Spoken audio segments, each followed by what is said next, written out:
Hey guys, welcome back to the Capital Mindset Show. Today we're going to be actually doing a reaction video to this debate. This video is about a week late, so I did mention last week that I would do this video, so here it is. And this is Peter Schiff versus Ross Gerber in a debate on growth versus value. So I haven't really seen the full thing all the way through. I just saw bits and pieces here and there, and so I hinted that I would like to do a reaction to this, and some of you actually were asking, well, where did the reaction go? So here it is for you guys today. So we'll get started. On our Tesla documentary. Ross, let's start with you. Tell us a little bit about what you do at Gerber Kawasaki Wealth and unpack the thesis. So essentially, we're long-term investors, and we've always focused on certain areas of the stock market for growth, such as technology. So throughout my career, I've really been focused mostly on the changes that technology have had on our society through the 3 decades I've been a professional investor. And in each decade, we've seen different massive shifts in the way our society works based off the technologies that were invented at the time. So when I started in the industry, it was the PC, and we were big investors in the PC. And then the next generation was the cell phone and companies like Apple, and we were big investors for growth in the growth of the mobility era. And of course, then the internet era, that began after that with search, social media. And so as we've invested in these technologies throughout the last several decades, we've been able to make very sizable returns for our clients by focusing on growth investments where we see a rapid increase in earnings being driven by a secular change in technology in many cases. As we move forward, our main growth thesis besides technology is related to climate change and investing in clean energy and transportation. So we're now the leaders in investing in clean energy and transportation, led by our investment in Tesla that started many years ago, which has now expanded to about over 20% of our portfolio is in clean energy and transportation. So our main thesis as investors is what are the main things that are going to happen over this next decade, and then what should we be investing in that will best have the results financially from these massive societal changes. And so we think still technology and climate change are really going to drive these changes over the next decade. So Ross, that's the thesis. What's the definition of growth investing, just so that we can set up our terms for people who are relatively new to this space? So for me, growth investing is really trying to achieve a rate of return of about 20% or greater. So you're really looking for companies where you have... All right, so I'm going to pause him there. So you probably saw in the background that I was bringing up his portfolio or the ETF that he has publicly traded, available for everyone to buy. A big portion of it is made up of Tesla. I do like some of the holdings actually in there. I would disagree with the allocation, and that's always what makes the market, right? Differences in allocation can actually cause differences or variations in performance. So nothing to really dispute too much on some of those holdings. Of course, not all of them I would agree with, but a decent number of them, I'd say, as companies at least, are I would consider fantastic companies. For some context, both of these individuals are in the business of assets under management or accumulating assets under management. And so you have to understand the incentives or motives behind this kind of debate, so to speak. So this company or these individuals are representing their own respective funds. Peter Schiff has his own fund and Ross Gerber has his own fund. So understand that coming into this, and I understand that coming into this, that this is kind of almost like a sales pitch from both of them. And this debate isn't really so much a debate as far as maybe two competitors kind of coming to say, you should invest in me or you should invest in me. And then maybe a viewer comes out and says, maybe I should invest in both or something like that. So Ross Gerber is about to tell us what he defines as growth. Earnings growth of 20% or greater on an annualized basis. So if we can find those companies at the right price, you have the opportunity to make much higher rates of return as an investor. So growth investors are more concerned, I think, about the rapid increase in earnings than valuations in many cases. Because in a lot of cases, these companies over long periods of time, if they sustain these earnings growth, I say I disagree with this whole value versus growth. I think all investing is quote unquote value investing, kind of like how Buffett I like how Buffett actually words it, because if something is growing a lot, that actually can still be a value. But if something's not growing and it's priced for a premium, that's not necessarily value. So I think investing is just investing. And then we go and we kind of seclude ourselves into these textbook definitions of value and growth. And I think that actually does a disservice for newer investors. They start to say, well, I'm in the camp of growth investing, and that's my strategy, or I'm in the camp of value investing, and that's my strategy. I think that there are distinctions, for example, in cigarette butt investing or momentum investing, or you could say early stage investing. I think that's a better distinction than something like growth versus value, because I personally just see it as it's nuanced. It just depends on the circumstance of the business at hand. Will grow nicely into their valuations, and then obviously, ideally, much higher. Stock like Tesla is a perfect example of that. When we started investing in Tesla, they had losses as a company, and they were investing heavily in electric vehicle production and technology. Today, Tesla's on track to do hopefully $13 a share in earnings this year. And so as they've gone from negative earnings to positive, substantially positive earnings, and now growing at a 50 to 100% earnings rate, the stock has gone up substantially. So that would be a perfect example of the growth thesis playing out over time. So Peter Schiff, obviously you've been on Real Vision many times. I think our viewers are already familiar with you, but tell us a little bit about what you do. Well, I mean, I manage money for people, and I try to focus, again, more on value. And by the way, that's his camera. You can see the difference. It's not my end. It's whatever his camera is or whatever signal is going on, that it's poor quality. But listen to the audio and not so much the visual of this individual. And dividends than growth per se, though I have nothing against investing in companies that are growing their earnings. In fact, I hope all the companies that I'm investing in are going to experience growth in their earnings. My problem with just having a growth-oriented focus is a lot of times it's growth at any price. People are just willing to pay any multiple just to get a company that they believe is growing. And in many cases, they're not even focusing on the earnings. They're focusing on the revenue. And it's far more important to be able to grow your profits than grow your revenue, especially if you're growing your. Okay, so I skipped over a little bit because you can probably see this in the editing, but basically what we're going to see here is now going to be the continuation. Peter Schiff has been talking about his own fund. He's going to talk about what it is that he looks for in terms of a value-oriented approach. That those assets are trading for relative to prices that have persisted in the past. What has this stock traded for over the years, over the decades?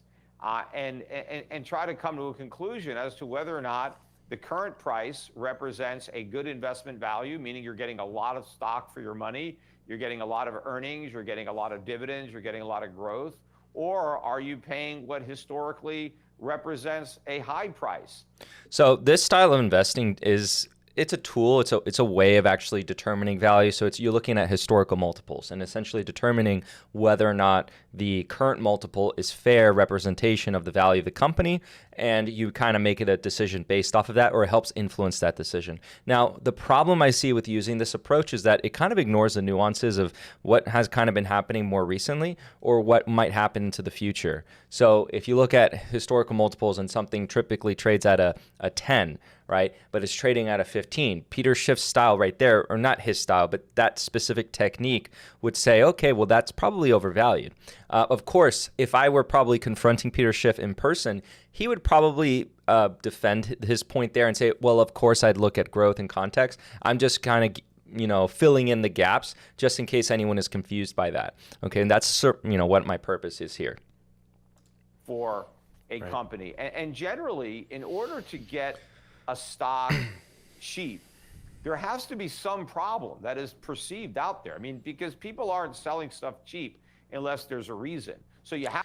He's absolutely right here. So typically what you're going to see, the market isn't stupid. The market doesn't just give you something for no reason. There has to be some perceived risk, and you as an investor have to determine whether that risk will manifest itself or whether it's overblown. So in the case, for example, if you look at the public portfolio of Capital Mindset, you can see some of the acquisitions we did at the tail end of last year that we talked about and made videos on, such as Cardinal Health. And, well, let's go even back further. In 2020, we made some acquisitions in Unum, which was an insurance company that would have actually potentially potentially gone bankrupt if the COVID-19 virus was as deadly as probably people thought at the moment. And then kind of as things kind of showed up and manifested themselves, it wasn't as bad as people really thought it was. And then again, that showcased in the numbers. So as investors, we have to determine whether or not the risks are true relative to what the crowd believes it is, or whether or not, it's overblown. And this happens quite often, but that is something that he's highlighting, and I completely agree with that. You're not going to get something for nothing. So, for example, Activision Blizzard with the acquisition of Microsoft. Some people might look at that and say that's a free 20%. Not necessarily the case. There is a probability that the acquisition does not go through, and then that's the implicit risk profile. And so the market's kind of pricing in that 22% delta. That 22% delta between the acquisition price and today's price is that risk perception that the market is providing. So it's not completely free of risk. You have to have a long time horizon, and you have to be able to look through a short-term problem that may ultimately have a long-run solution. And while people are selling because they don't have the patience or the understanding to wait it out, you're able to get a good buy. It's the buy straw hats in winter and sell them in summer. You're contrarian.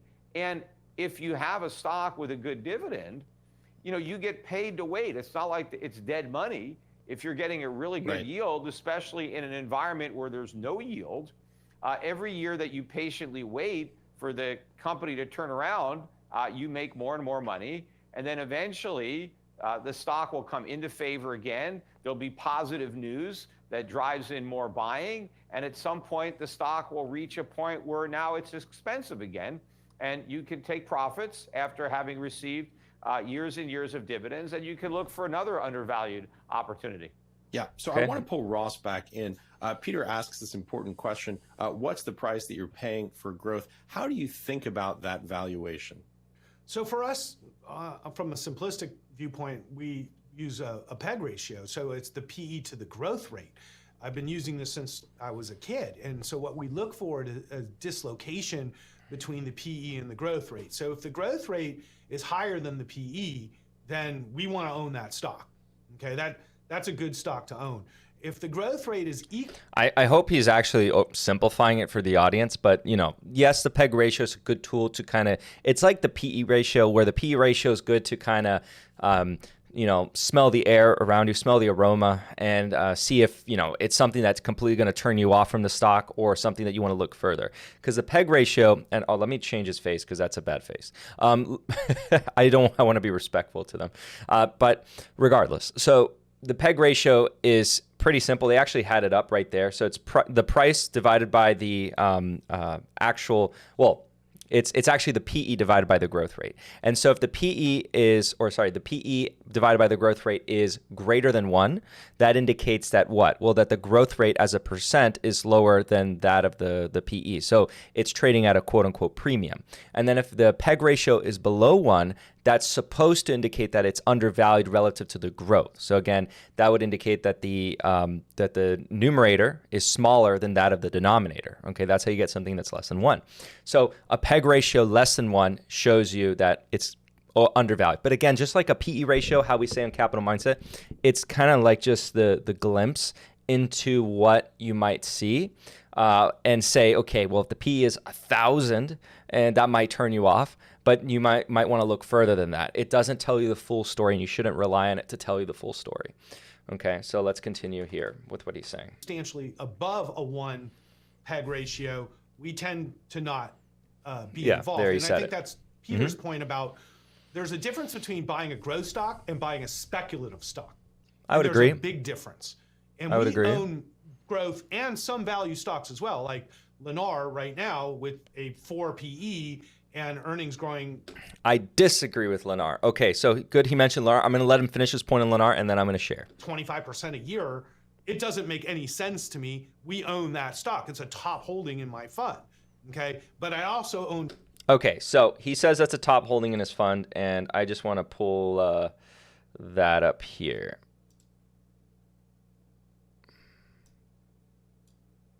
Okay, so let's actually find the percentage. Where's the percentage?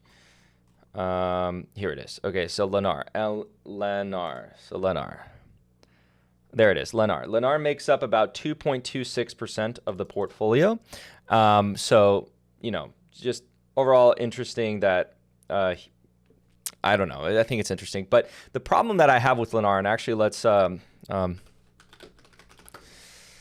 Lennar, let me pull it up here for you guys to kind of show you. I want to show you that, look, the PE ratio right now is 6.26, right? So it looks really cheap. And I've talked a little bit about the builders in the past, but the thing is with builders is that they're very cyclical in nature. And the thing with cyclical businesses, and often newer investors kind of fall prey to this. And I don't think Ross Gerber, we can consider him a quote unquote new investor, but I think he's kind of falling for this. I don't really know why. So it's just a professional disagreement that I would have with him. Respectfully, I completely disagree with him that Lennar is necessarily a quote unquote value stock. I think it's a little bit more nuanced than that. I think the market is pricing in something that we can't really perceive here. And I think that you want to be cautious. We've talked about it in the videos when we discuss, the Wells Fargo report. Or I usually simplify that because everyone knows Wells Fargo, so I can point to Wells Fargo and everyone can kind of understand that. But there's a lot of entities that you could actually have looked at regarding the mortgage industry. There's UWMC, not many people know about that one. There's Rocket Mortgage, not many people know to look at that one either, but those are kind of one of the more obvious ones to look at. And if you see lending growth kind of decline, that's kind of a hint at what's to come in the housing market. And Lennar is going to be really exposed. Lennar is one of the big players. They're at a $23 billion market cap. And they look cheap because of the present situation that we're in. But something that newer investors, and again, I'm not saying Ross Gerber is a newer investor, it's something that newer investors do fall for, though, is looking at these cyclical companies and looking at that small PE and saying, that's cheap. See, that's my problem with growth and value investing in that separation, because it oversimplifies what investing really is. It's very nuanced. So that 6 PE, sure, it's cheap. If they're going to continue to grow at 25% every year for the next 10 years, yes, it's cheap. But what if they're not? What if the actual growth rate is going to be 25% the year before, and now it's going to be 8%, and then the year after that's going to be negative 30%. So let's say that, for example. Well, that's cyclical. So if we kind of smooth it out over the next 10 years, the market is telling you that it's pricing it at about a 6 PE. The market is not completely stupid, okay? There can be short-term fluctuations in price that may make no sense. Absolutely. And by the way, it's more that the market is kind of telling you something, and then you have to determine whether or not that is true, okay? So let's actually get back to the debate. I just disagree with him. Tesla, which is trading at about 75 times this year's earnings, even though it's growing at 100%. So, that ratio is super important. So I think it's a very important thing to define the difference between buying speculative stocks, okay, which is not what we do, and buying growth stocks, which are based off valuations to growth rate ratios. And Peter said a very important thing. We care about earnings here at my firm. We don't care about revenue. Revenue is a very important metric, especially for small companies that are growing. But what we want to do is we want to own companies that are on the cusp of profitability or already profitable. But we don't want to own companies that are running losses. So at my firm, we very much focus on cash flow positive companies in the growth space is the ideal investment for us. And by the way, I should say, just for a definition really quickly, so PEG ratio is the growth, it's growth of annual EPS, earnings per share, that ratio is measuring.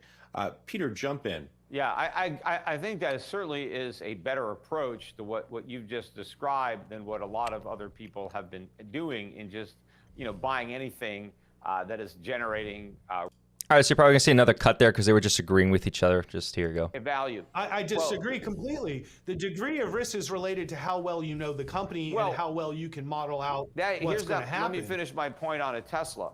So you look at somebody that's innovating, like a Tesla, and they come up with a better way of doing something. In this case, it's an electric car versus a car that runs on gas, and you think, hey, this is kind of a big deal. This is going to be, you believe in it, and so Tesla starts out, and they're selling these electric cars, and all of a sudden they're really growing. They start to make a lot of money.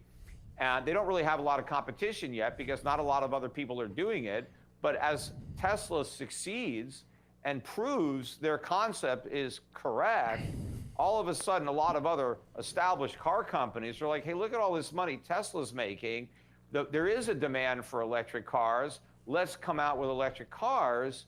And over time, Tesla's success becomes its undoing because its success results in a lot of other people copying that success, improving on that success, and eating into their market share. And so the growth that you thought was going to be there ends up not being there because it's a victim of its own success. Well, that never happened with Apple. You know, this story's not over. All right, but I think I want to push back here on Peter because Ross isn't pushing back, I think, enough here. But like, credit where credit is due. I understand what Peter is trying to say there. I just want to say that it might end up being true with Tesla, but in the premise of the idea, it's not necessarily the case always what he's describing. That will always be true that way. So what I mean by that is Tesla cannot not necessarily be a victim of its own success. It can be very successful. A company, let's say, remove the Tesla from the equation. A company can still be extremely successful with more competition coming in. There's a lot more factors that really go into that. And just because they are able to innovate doesn't mean that their competitors are going to be able to do the exact same thing. It's rather nuanced there. And I will say that Ross is just mentioning Apple. I mean, Apple's a good one, I guess. But there are plenty of industries in which case that past a certain point of scale, also you could consider that the competitors are just so slow moving. They're very bureaucratic. I would say that the legacy automakers, they have a lot of issues that cause movement to be slower that Tesla doesn't really have at the present moment in time. But that doesn't mean that there aren't other competitors. And I'd say I'd look at the Chinese auto manufacturers. They're really interesting. I think that China's trying to kind of strike a strong balance more in favor of growth for their corporations than something like the United. Well, let's kind of pull that back a little bit because there's factions within China that want different things. Let's just say that as in the United States, but regardless. With some of these stocks, What do you mean it stores that? I've owned Apple for 20-something years and still hasn't happened. I'm on 8 years with Tesla, so I don't see that as a reality. Your experience with Tesla and with Apple have all come under the backdrop of an easy Fed with artificially low interest rates. Yeah, but I was born in 1971. I've been alive a long time now. I can't change the world that I've always lived in. I wasn't born in medieval times either. I don't wear armor to work. You lived through the 1970s, and what you're about to go through is going to be similar but worse than the 1970s when it comes to in the investing climate. We are in a high inflationary environment where inflation is going to be accelerating throughout this decade. Rates are going to be rising, but not nearly fast enough to slow down inflation. So how did they end inflation in the 70s? It was simple. It wasn't simple. You raised interest rates. You just raised interest rates. So interest rates got to 20. That's all they have to do. So interest rates got to 20% in 1980. Completely disagree with that, but when the inflation rate was 13.5. So we had a 6.5% real interest rate. So if you take the government at its word that inflation is 7.5%, but it's really 15% if we measure prices the same way we did in 1980. But if you figure we need the same 6.5% real rate of interest, or maybe even just 3%, in order to, let's say, tame inflation, the Fed's got to get the Fed funds rate up to 10%, and it's got to do it quickly. It can't drag its feet, because if it takes too... But you're discounting the effect of technology, Peter. A lot has changed since 1980, and technology is one of the biggest driver of deflation, along with globalization. We had technology in the 1970s too. I know you were pretty young, but we had the transistor. Not really. Had a lot of stuff going on. But look, inflation... The computer chip was invented in 1971.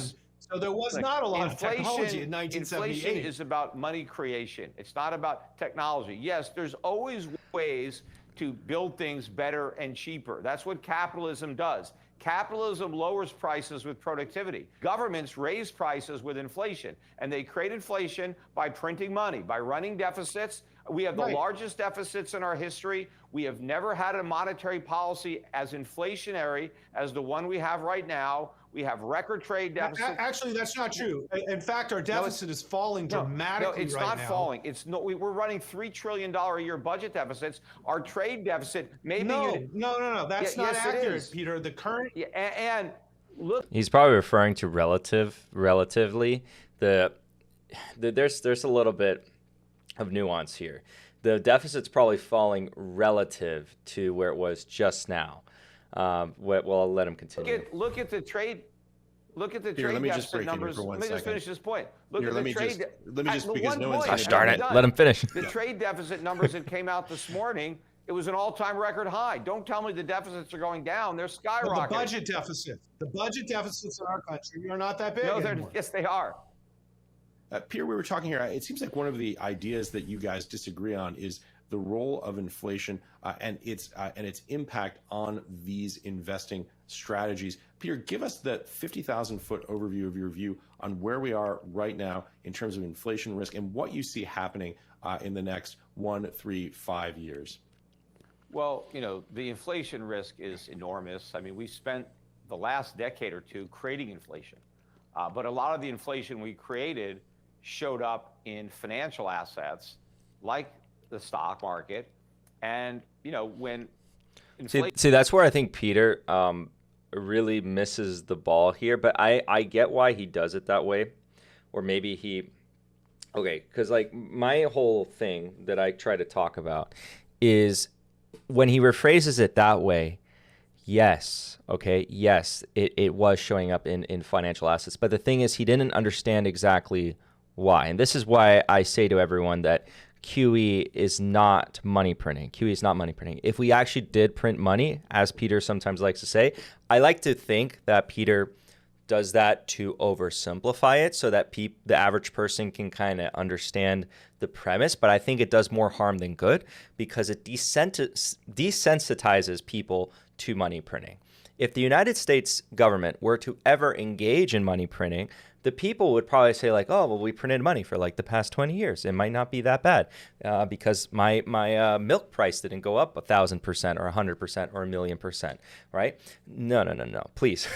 So if the United States actually did do money printing or engage in money printing, you would actually, in the United States, you would actually feel what it's like to have hyperinflation. You would see a monetary collapse, all right? That would happen. But the United States system doesn't engage in that. No money is ever printed.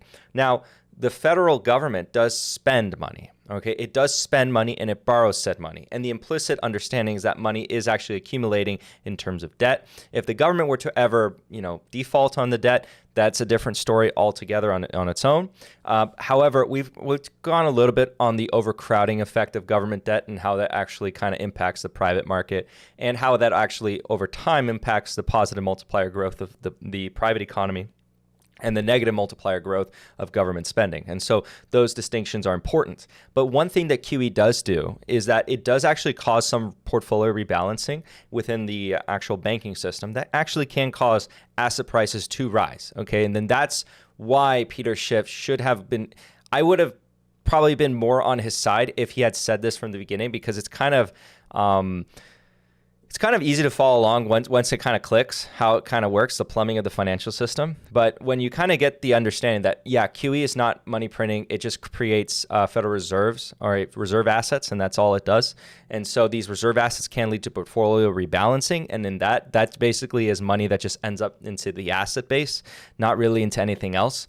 So because of that, you can kind of get it that it doesn't actually cause consumer prices to go up to the same extent that money is created. Again, I don't know if anyone can actually refute that point.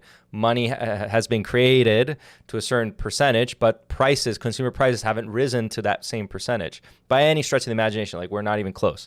So regarding that, right, he's like kind of changing his tune there, that money went into asset prices rather than consumer prices, and now it's going to somehow end up in consumer prices.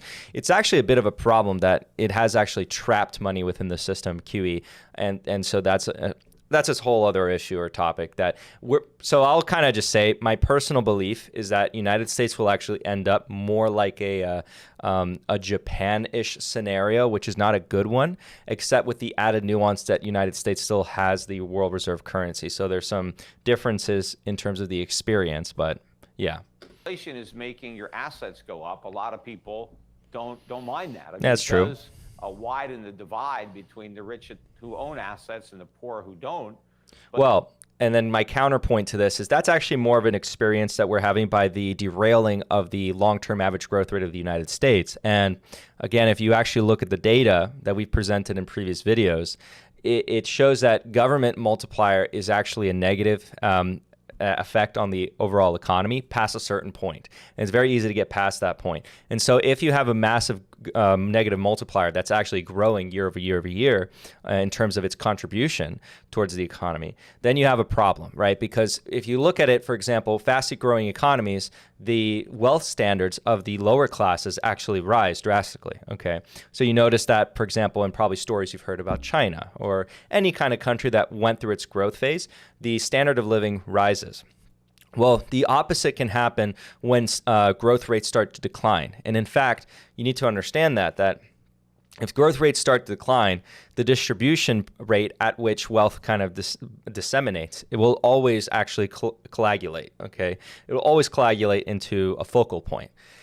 So, for example, in Venezuela, right, we went from kind of a prosperous country, then we kind of went down the socialism route, and then wealth was then coagulated among a very few, right? And that's the natural standard. That's the natural progression of that system, where, you know, you destroy the wealth, you destroy the growth aspect of that economy, wealth will just then eventually over-concentrate, and then you get basically this tiny, tiny, tiny, tiny ruling class.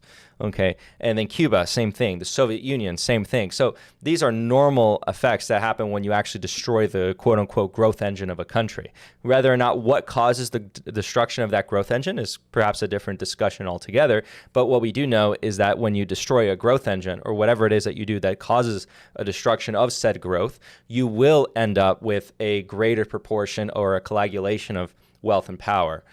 It's only natural. And then when you have kind of the growth, right, aspect, you actually grow wealth. Wealth is spawned into existence. Wealth is technically infinite. When you actually get to understand what does money even represent, it represents the use of resources, the use of energy, the use of these things, and it's a representation of that we can transfer among each other.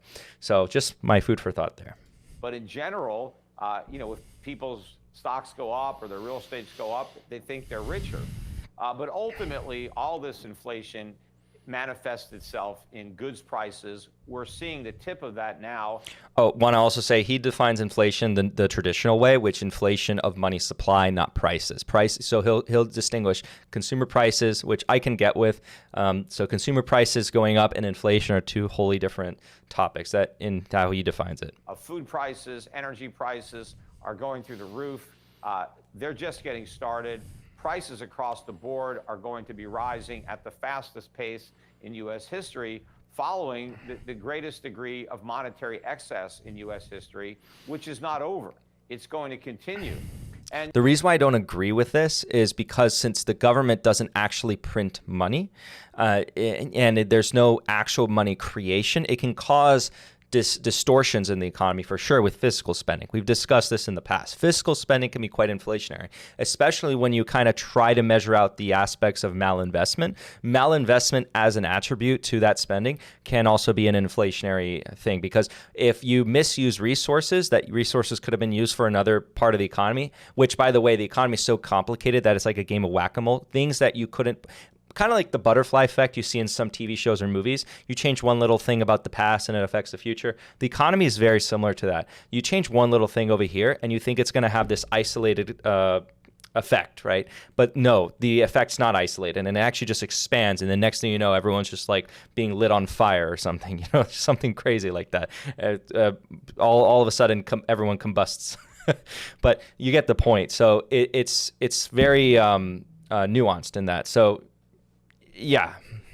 And, it's like the 1970s, especially if you consider the 1960s, because the 1960s had a lot of monetary inflation. During the 1960s, we ran budget deficits, which at the time were large. Compared to today, they're tiny. and the Federal Reserve monetized it. You know, we had the war. Well, we also have to consider that in the 1960s, we had a massive surge in demand because we have to remember that in the 40s, we technically had austerity. A lot of people say incorrectly that we had a lot of government spending and we were just, well, we did have a lot of government spending, but we were running a deficit, a massive deficit in the 40s. That's not technically true because you have to measure private and public. Private and public have to go one and one for when you measure a whole country. If you just measure the government, you're kind of missing the forest for the trees. So if you want to push a narrative that the government, you know, just was spending and that's what caused the 1950s or whatever it is you want to do. Okay, cool. But when you take a look at the full picture, there was an austerity percentage of about 30-ish% throughout World War II within the United States. And all that austerity kind of had a buildup in savings for the consumer that then kind of manifested itself in the 1950s. And again, if you have too much money going after less and less resources, that can cause prices to actually rise. Now, he's discussing, I guess, Federal Reserve policy, and the government was, again, you know, taking on some greater sums of debt. Sure, all well and good. Now, I want to actually point to the fact that you have to be careful with this assumption that commodities will just continue to rise forever. There is a point at which you have to consider where consumers are going to accept those. Again, remember, money is not just flowing around. Money is not actually being printed where everyone's just getting all this money and people can just like go with a wheelbarrow. Because in order to have the wheelbarrow of money to go buy the bread, right? Weimar Republic, shout out to you guys. In order to do that, money actually has to be flowing around, right? That wheelbarrow of money has to end up in that person's hands somehow because, you know, let's say always wages are a lagging indicator, but wages have to be rising as well. Money has to be just flowing around like crazy. And then there has to be a source, the money printer, right? Money printer go brr, and there's more and more money. And all that money is just flying around everywhere. That's what causes all of that, okay? And it can cause it quite drastically. Okay, but what we have is actually kind of interesting that it's something that is a problem, by the way. I don't want to make it sound like this is not a problem. I'm just saying the problem is very distinct and different from what Peter Schiff is saying.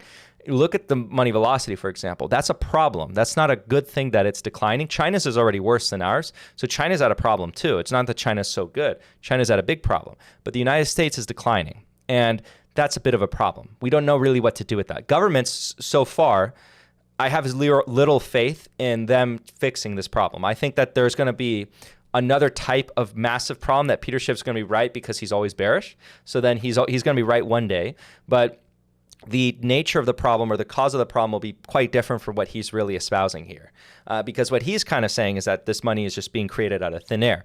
In reality, what it is something is causing money to be trapped. And we're not growing as fast as we normally should be. Something is wrong with the system. Something is terribly wrong. It's like a sick man or sick disease, sick old man that we don't really know what to do with. We don't know what's causing it. Well, some of us claim to know, and some of us, like, I think I might know what's kind of wrong with it, but I don't think I'm 100% correct. And if I was given power, I'd be very scared to do anything because, again, the economy is like a game of whack-a-mole.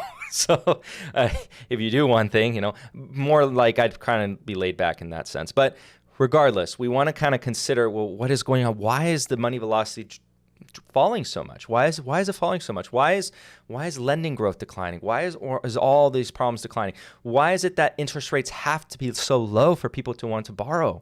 What does that indicate about the health of the economy? Those are big things that people are not asking, right? A healthy economy should be able to find ways to allocate resources at higher interest rates than we are now. But it does seem that it's almost like the demand isn't really there at these interest rates, or it's far lower than what we perceived, which is a problem, okay? And that's something that no one's identifying. That is not what you would normally see in a hyperinflationary crash, okay? In a hyperinflationary crash or a hyperinflationary moment, everyone would be trying to borrow like crazy. And remember, banks don't necessarily care about the nominal amount. They just care about lending and then paying back that nominal amount. We've already discussed this in previous videos. So it's not necessarily the case that banks are like, oh, inflation is so bad. You might care, or the savers might care, lenders who are lending their own money might care, but lenders who are lending other people's money don't necessarily care. So let's the war in Vietnam, the war on poverty, we went to the moon. Yes, and yes, great, all that. You know, great society programs. And during that time, you know, the stock market went up. You had the Nifty 50. You had these stocks like Polaroid or whatever were the new tech stocks of the day that were the one decision. Oh, quick comment, because I know I'm making a lot of comments here, but quick comment. So Peter Schiff's point about space exploration. I've stated that there is a role for government to spend and actually cause good things to occur. What I want to highlight is that it's very easy for it to get carried away. So there is a theoretical positive multiplier of government spending. There is one. But then it can get quickly past that point where we cause an overcrowding effect, and then that overcrowding effect leads to that measured negative multiplier on that growth. So there is a positive multiplier that we can measure, because how we measure it is we see extended periods of growth and other new technologies that the government originally said the funding should go there. For example, space exploration was a good thing. A lot of things came out of that, but it's very easy for the government to kind of overstep that and then just go past that point. So it's kind of like a really good balancing act, that the odds of it being balanced are very low because it's so easy and so tempting for governments to kind of go beyond that. So more likely than not, regardless of what we believe, the government will probably overstep. Okay. Stocks, just buy them and never sell them. And everybody thought they were geniuses because they bought the growth stocks of the 1960s until the 1970s showed up and the inflation manifested itself the way it is now, except now it's worse than the 70s. And you went through a decade where U.S. stocks got completely clobbered, especially in real terms. Gold went from $35 an ounce to $850. Oil went from $3 a barrel to $30. The U.S. dollar lost 2/3 of its value against the Japanese yen, the Swiss franc, the Deutsche Mark.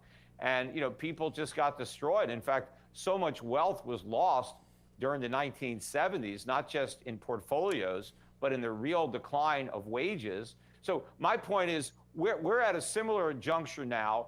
The stocks that did really well during the bubble are going to be a disaster during the coming decade. And what's going to work is going to be what worked during the 70s, only in a bigger way.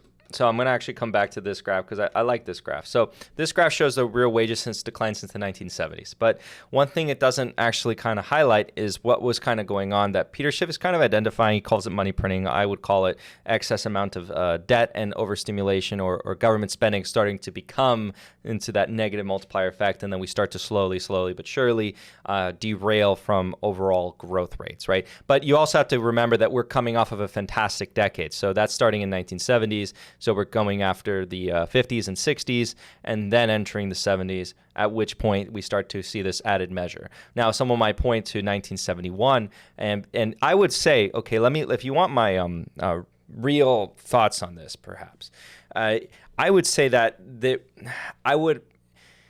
the change of a stable currency did affect the working class person in the United States. I think that there's not really a question about that. And something where Peter Schiff and I would probably agree with is that have we stayed in something that would be a more stable currency, like something that is gold back, we might have a different situation, because having in the past, the working class person could save and retire off of savings.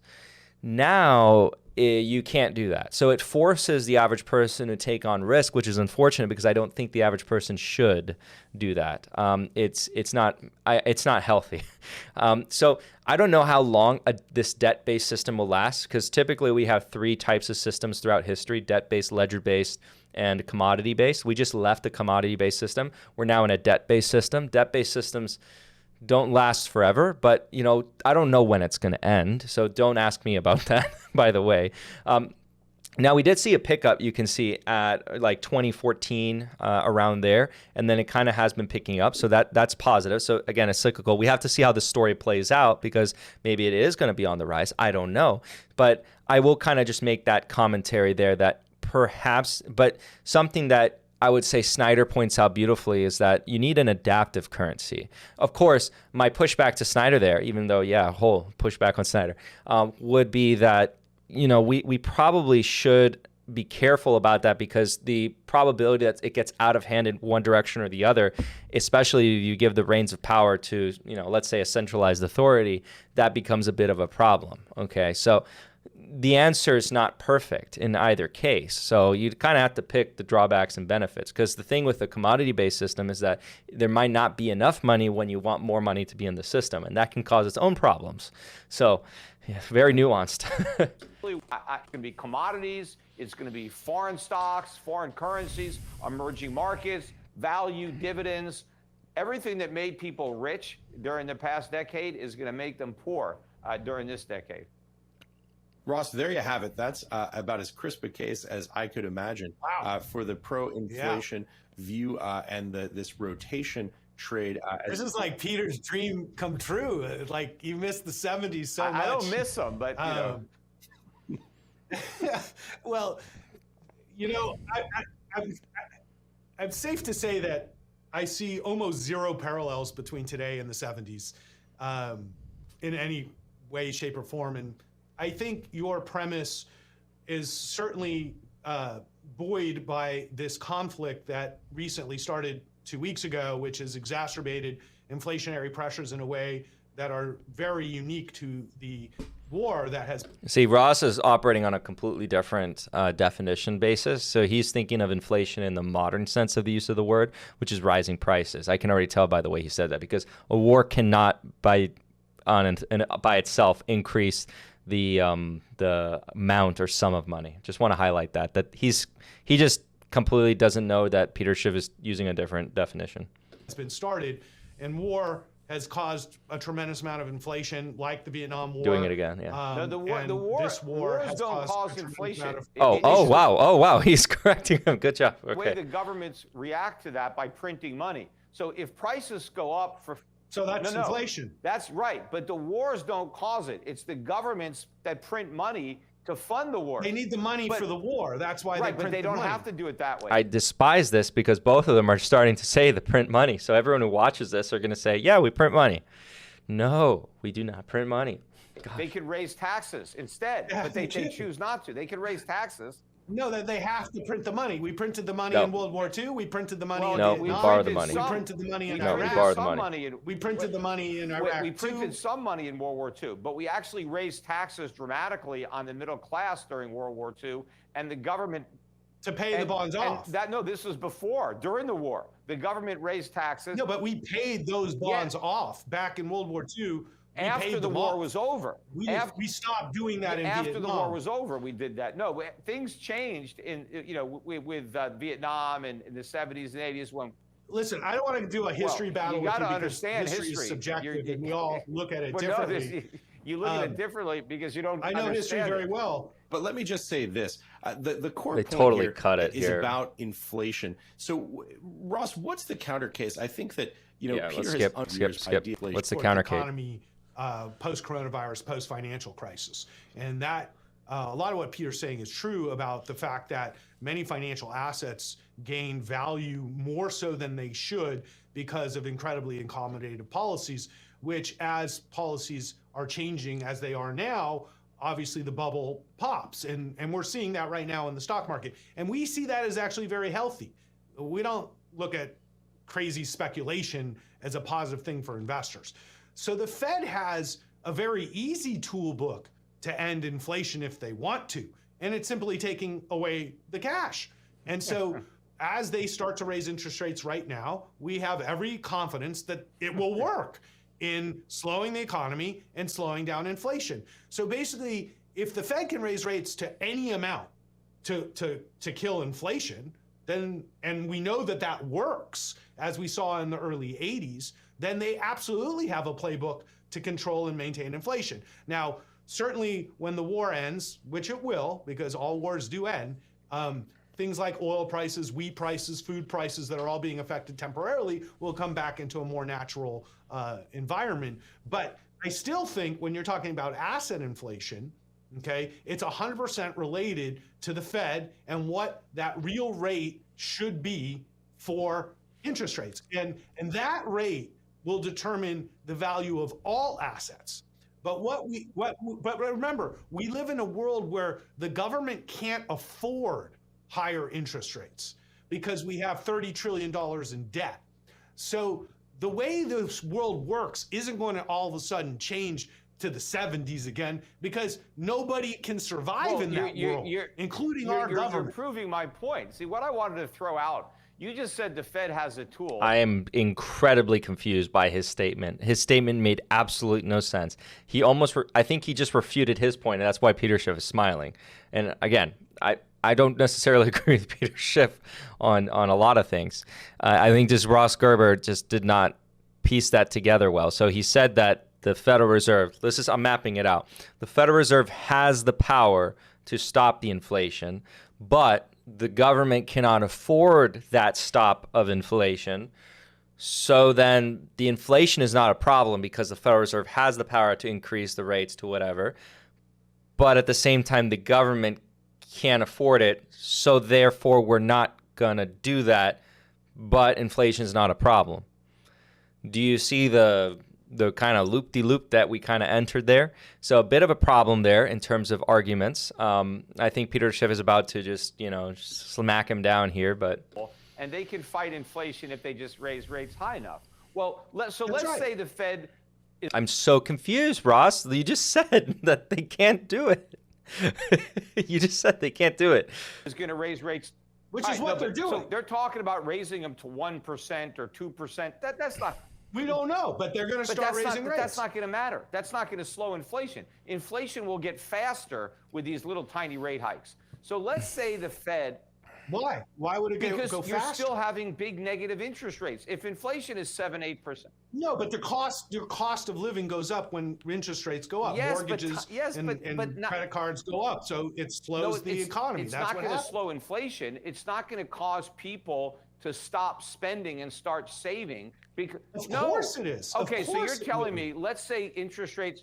That if you have to pay a higher interest rate on a house, you probably can't afford the house. If inflation is 8%, right, and the interest rates on your mortgage go from 3 to 3.5, you're still getting paid to borrow money.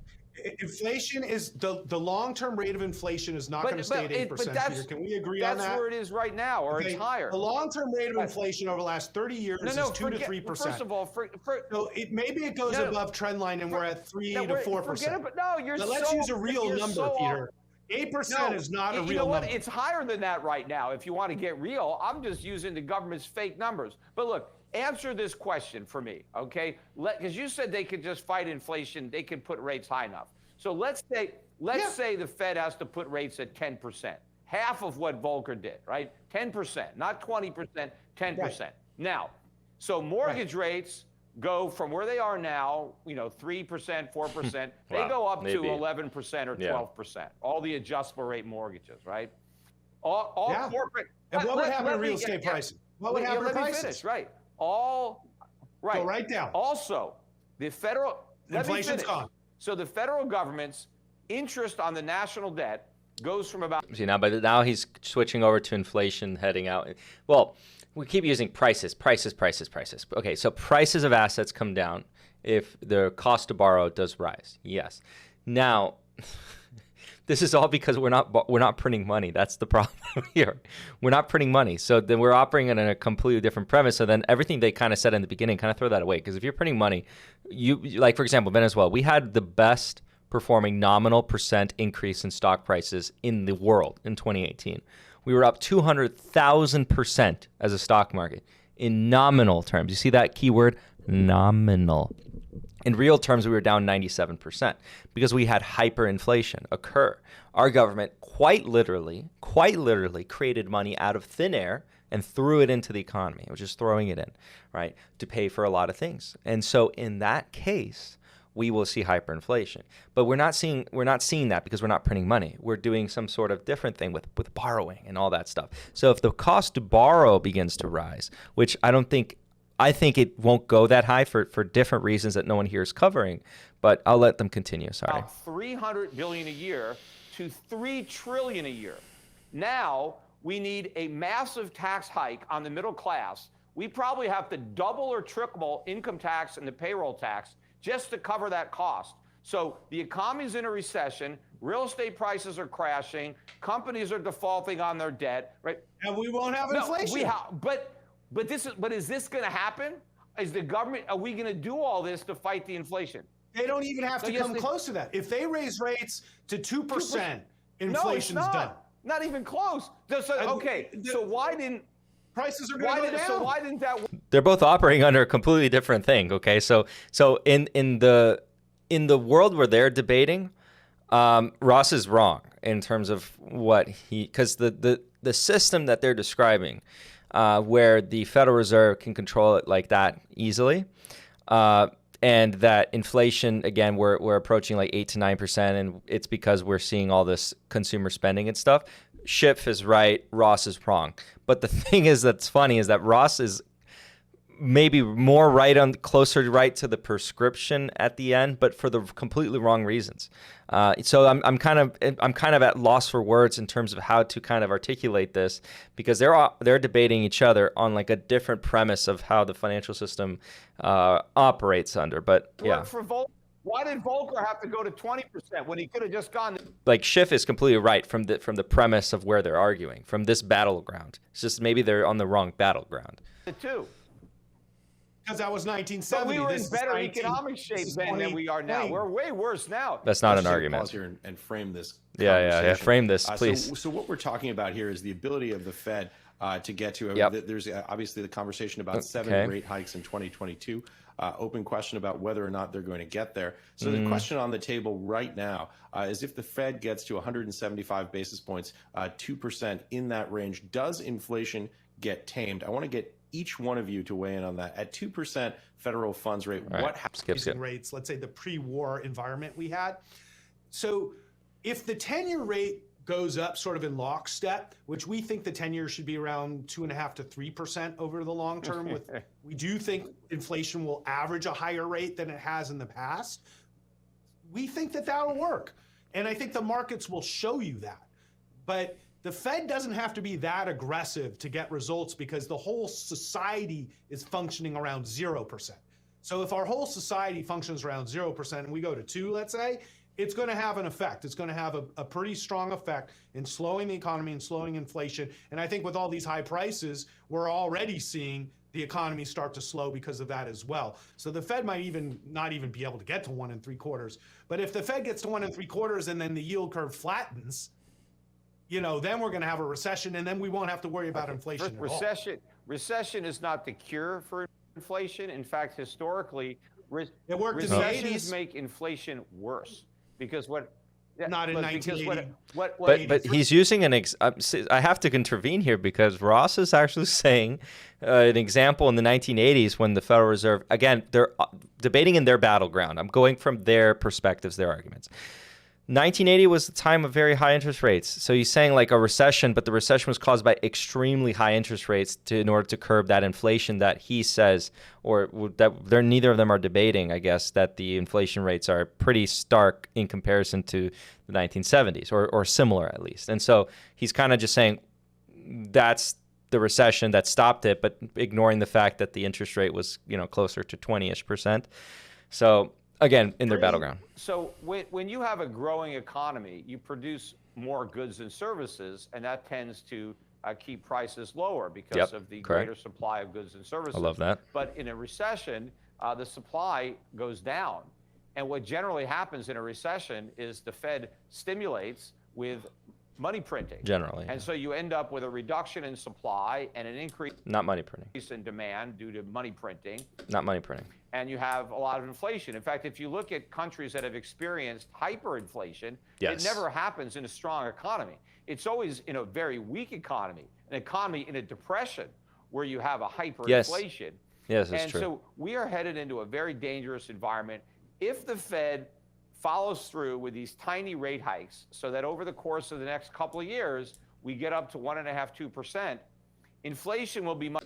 Look. What he's saying is right, but like in a different battleground. Okay, so when I say by that is like the facts maybe are a bit different, or the scenarios are a bit different, but he's absolutely correct, because, for example, all the times that the government spending kind of kept getting out of hand in the United States always came as a culmination of the economy not doing so hot. And usually it actually stems, if you really look back on it, on government action that caused something that then it manifests itself as malinvestment within the economy. All right, typically that's always how it works. In a market-based system, malinvestment gets cleaned out, and that's natural. When you have something that actually misallocates resources purposefully, something that is the government that has almost this superficial power outside, then you can have it kind of last and manifest for a while, and then the explosion or the ending results tends to be very drastic. So then we can kind of see that. So each time that occurs, arguably, it's very predictable that governments, what they do is they say, okay, we need to spend more. We need to stimulate. We need to do these Keynesian economic policies